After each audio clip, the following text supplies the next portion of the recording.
Meu nome é Jean. Eu vou falar de segurança institucional de ativos digitais. E começando aqui com uma notícia não tão institucional, não sei quem viu essa notícia, é recente, é do 30 de agosto. Um youtuber supostamente perdeu todo o dinheiro dele porque vazou uma senha. E ele fala, putz, um momento desesperador aqui, blockchain é brutal. Por que é tão brutal assim a blockchain? Basicamente, o que ele vazou? Ele vazou uma senha privada que dá acesso aos criptoativos dele. Então, assim, só um lembrete para quem não é muito do mundo blockchain, chave privada, chave pública. Chave privada é uma senha que me dá acesso a meus tokens que estão associados a uma chave pública, a um endereço. Se eu perco essa chave privada, eu perco acesso a meus tokens ali. Então, realmente, nesse mundo de blockchain, a chave representa realmente o dinheiro. E essas chaves precisam ficar em segurança. E segurança é um grande desafio quando a gente fala de blockchain. São milhares de acontecimentos, de hacks, de falhas que a gente está vendo quase todo dia e que colocam a blockchain um pouco em dúvida. Então, são quase 10... São quase 10 bilhões de dólares que já foram roubados em blockchain desde 2011. Desse total, quase a metade é relacionado a acessos não autorizados, a roubos de chaves. Então, é um problema realmente que tem que ser endereçado. E, obviamente, aqui o problema não é a blockchain, não é a integridade da blockchain. A blockchain é seguro, é criptografia, é matemática. O que não é tão seguro os processos manuais e humanos em volta dessa guarda de chaves, dessa proteção de chaves. Então, onde é que a gente guarda essas chaves? Basicamente, a gente guarda isso em carteiras, que a gente chama, que são wallets. São dois tipos de carteiras. A primeira é o tipo custodiante, onde eu vou delegar a responsabilidade da guarda dessa chave para uma empresa ou para uma entidade na qual eu vou confiar. Pode ser uma exchange, por exemplo, uma corretora. E o segundo tipo de carteira é a carteira não custodiante, onde eu vou guardar essa chave em segurança, comigo mesmo. Então, o mundo blockchain ele permite isso. Temos um lema no mundo cripto, um pouco vindo dessa liberdade financeira, que é not your keys, not your coins. Em inglês, então, em português, se não são tuas chaves, não são tuas moedas. E, então, a gente tem a possibilidade de fazer essa guarda própria dos ativos, é o que a gente chama alta custódia. Então, no mundo onde é difícil confiar numa empresa terceira, sobretudo devido aos acontecimentos da FTX, por exemplo, no ano passado, que faliu, tem muita gente que foi para um modelo de alta custódia para guardar suas próprias chaves. Aqui. Então, onde que a gente guarda suas próprias chaves? Ou em carteiras chamadas de software wallets, MetaMask é uma delas, por exemplo, ou em dispositivos chamados de hardware wallets, que são dispositivos tem da marca Trezor, da Ledger, tem várias delas. Normalmente a gente prefere utilizar hardware wallets, software wallets porque não são tão seguras, porque as chaves elas ficam mais expostas à internet. Hardware wallet é o meio mais seguro de utilizar para a pessoa física, pelas simples razões que as chaves elas ficam dentro de um equipamento físico e elas nunca são expostas à internet. Então, o risco de falha, de hacks, é muito menor. Por isso que a gente sempre prefere e, pelo menos, recomenda a utilização do hardware wallet. Mas isso, assim, fazer a autocustódia é uma responsabilidade muito grande, então não é para todo mundo. Então, assim, a gente vê, sim, um movimento institucional aí por trás que ajuda a massificação da adoção dessas tecnologias blockchain, que é uma ida para as pessoas físicas e instituições menores fazerem as guardas com instituições reguladas e bancárias, instituições que eu realmente posso confiar. E aqui, obviamente, a regulação ela ajuda muito, porque ela permite o investidor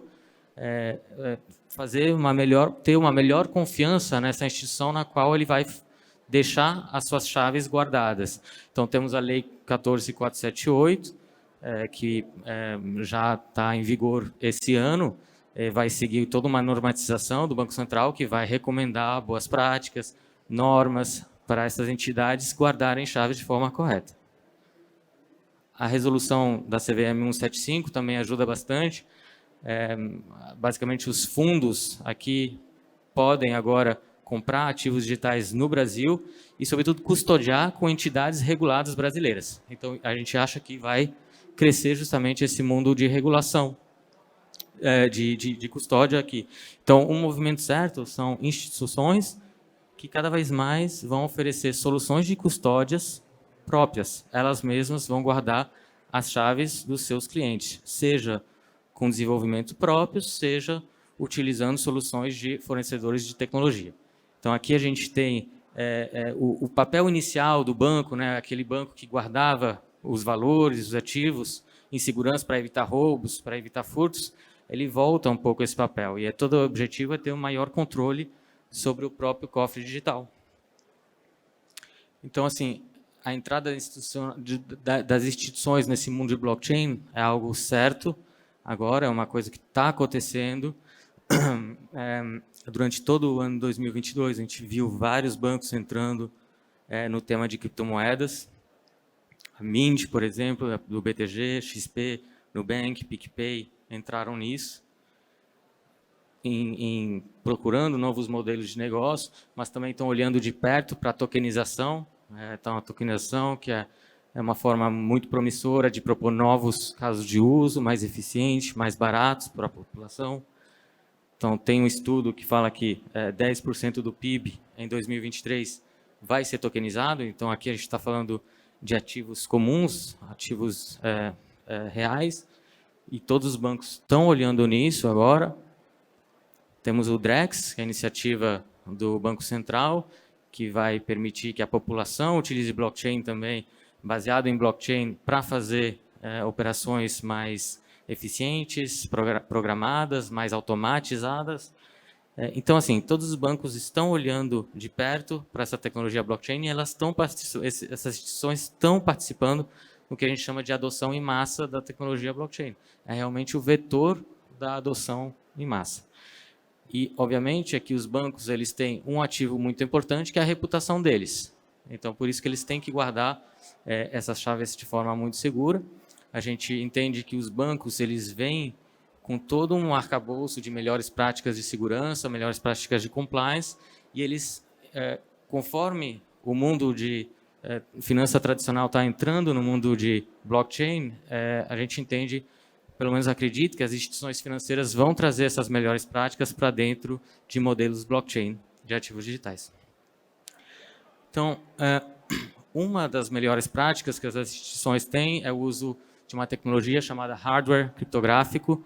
O hardware criptográfico é uma tecnologia que é utilizada para proteger chaves, proteger processos criptográficos. É utilizado em grande escala para bancos, já faz várias décadas, seja para proteger dados, por exemplo, proteger identidades também, é utilizado para certificação digital, para autenticação, multifator de autenticação e, sobretudo, para transações hoje. Então, por exemplo, todas as transações de cartão que vocês fazem é feito com hardware criptográfico.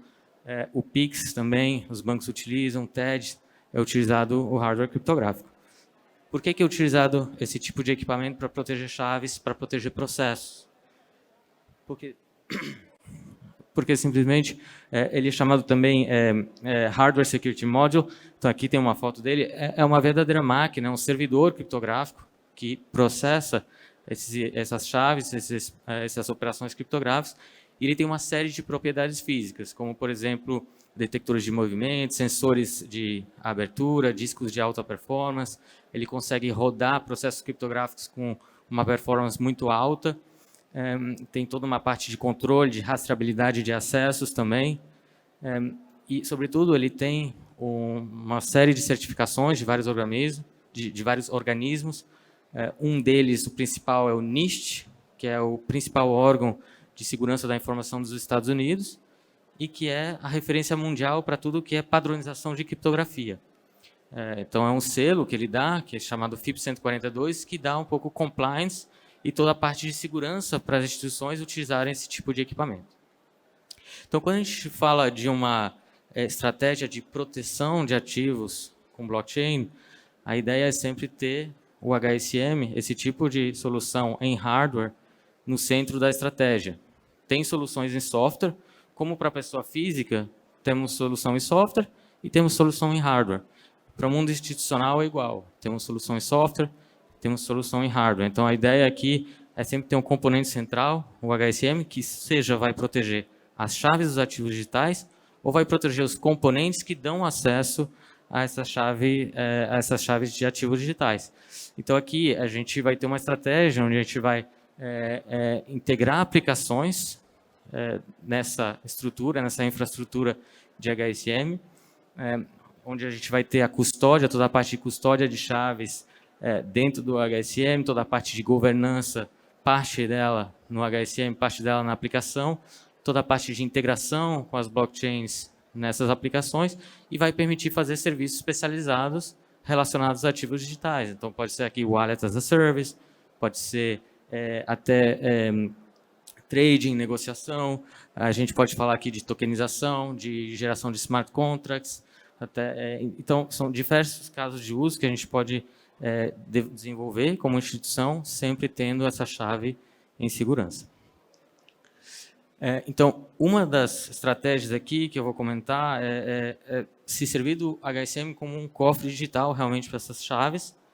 Então, a ideia aqui é exatamente como um hardware wallet, daquelezinhos que eu falei para a pessoa física, a chave nunca é exposta, né? Então, aqui é a mesma coisa. A chave ela nasce dentro desse equipamento, quer dizer que ela é gerada, derivada de forma segura dentro do equipamento, e as transações acontecem lá dentro também. Então, as assinaturas digitais de qualquer transação é feita no equipamento. A gente fala que a chave nasce e morre nesse equipamento, ela nunca é exposta fora do ambiente criptográfico seguro desse equipamento. Por isso que traz tanta segurança. E a gente consegue fazer isso com um alto throughput, com alta performance, que a gente fala. Vai ser importante para o Drex, porque o Drex a gente espera que vai ter milhares de operações aqui por segundo.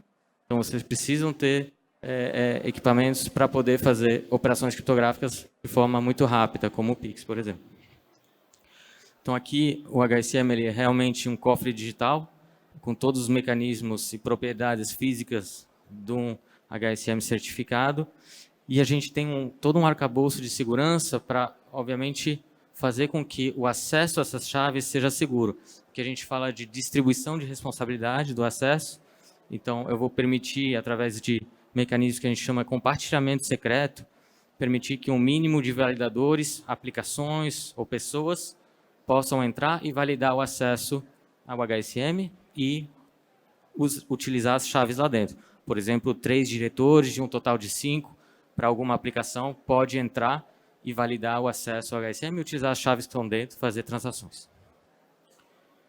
Então, aqui são várias configurações possíveis. A gente pode ter desde uma configuração que a gente chama de code fria, onde o HSM é totalmente desconectado na internet, onde são processos manuais para acessar os ativos digitais, ou configurações mais quentes, a gente chama de warm, onde aí o HSM está mais conectado, são operações mais automatizadas e mais cômodas para fazer transações. Outra estratégia que eu vou falar aqui é em relação a blockchains permissionadas. Então, quando a gente fala de blockchain permissionadas, é uma rede fechada, onde vários nós ali processam transações e validam transações. Nesse caso, a maioria das blockchains permissionadas, elas precisam da autorização para aqueles nós, para eles funcionarem. Então, aqui também, do mesmo jeito, os nós, eles utilizam chaves também, chaves privadas, certificados, que da mesma forma que um token ou uma criptomoeda precisa ser guardada, porque senão eu posso fazer transações no lugar de um nó e corromper uma rede. Então, aqui a gente utiliza o HSM também para proteger a comunicação entre esses nós, fazer com que a identidade de cada nó seja assegurado e assinar todos os blocos de transação daquela rede. Aqui a gente já tem a integração com R3 Corda, com Hyperledger Fabric, que são soluções para blockchains permissionadas, e também para o Hyperledger Bezo, que é a rede permissionada que é utilizado para o piloto do Drex. Então, aqui, para resumir, se é uma imagem que eu precisaria deixar, a chave hoje em blockchain é o dinheiro, e o dinheiro a gente precisa guardar de forma segura num cofre, um cofre digital. Então, pensem sempre na estratégia, guardar de forma segura com hardware. Vou concluir aqui só algumas palavras sobre a Dynamo, a empresa de trabalho. A gente, obviamente, é fabricante de HSM, a gente é líder brasileiro, é uma empresa nacional que fabrica esse tipo de solução, comprovadas, certificadas pelo NIST, e talvez vocês não saibam, mas vocês muito provavelmente já interagem com essas soluções. Então, se vocês fizeram Pix, vocês já utilizaram uma máquina nossa, a gente fornece o Banco Central, garantindo 100% da segurança do Pix. Então, isso quer dizer que quando um Pix acontece, o Banco Central valida essa mensagem, essa assinatura digital, nossas soluções estão por ali. Se vocês têm uma CNH digital também, muito provavelmente foi emitida, foi gerada a partir de um código gerado no nosso HSM. Se vocês utilizam certificado digital, todas as autoridades certificadoras, elas utilizam um padrão brasileiro chamado ICP Brasil e utilizam nossas soluções para emitir esses certificados de forma segura. Enfim, a gente entrou já faz alguns anos nesse mundo de blockchain para proporcionar justamente segurança institucional para os ativos digitais. Uma das iniciativas que a gente faz, a gente também participa do piloto do Drex. Então, a gente está aqui, nosso stand está ali. Se vocês quiserem saber um pouco mais sobre HSM, por favor, venham me procurar ou nossa equipe. Muito obrigado.